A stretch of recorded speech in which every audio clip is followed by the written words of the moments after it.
Good day everyone, Hurley of Orify Reviews here. And today we will be having the KB Ear Neon to review. But before we proceed, I would like to thank Keep Hi-Fi for sending over this unit to me in an exchange for an honest review.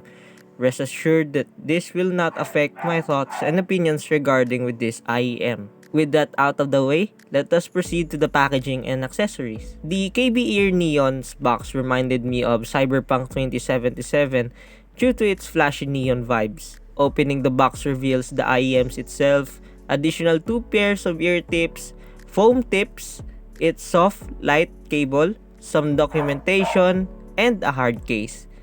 KBR did a good job putting the essentials here, as this case is really sturdy and will protect the neon when not in use. My only nitpick is that they did not include a shirt clip because as most of us know, bullet type IEMs are prone to microphonics due to them being worn straight down. As for the fit is what you would expect from a bullet type IEM would have. The neon is inserted deeply inside your ear canal to hear its full potential.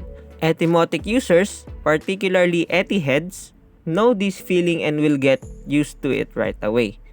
As for most people, however, they will be needing some time to get used to. I suggest using the small ear tips of your choice and start from there to know what fits you well.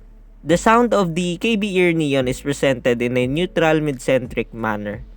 There are times that I can call it flat, but not as flat and uncolored as what the Etymotic lineup delivers. The lows are definitely not for bass heads or meant for bass heavy tracks as it sounds linear. It does not have a satisfying slam, but lacks depth for bassy tracks and genres.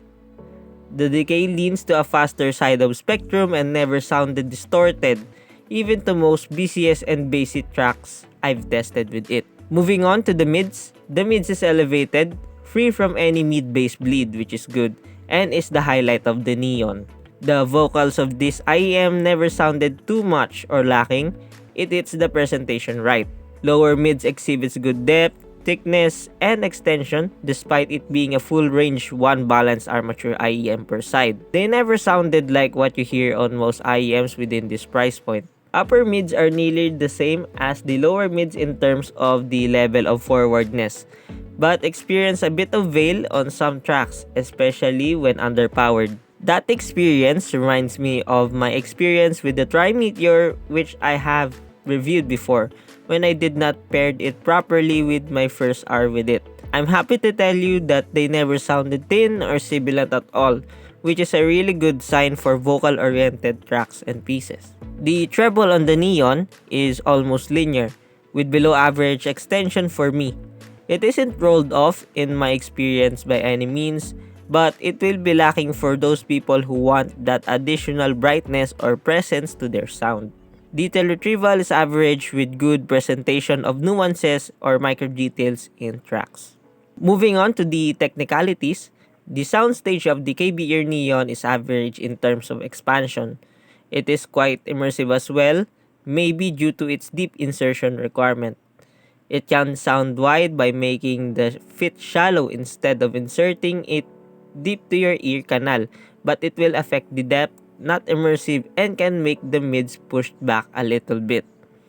Separation is also average with some congestion on very busy tracks. Imaging is above average and presents vocal and instrument position with precision.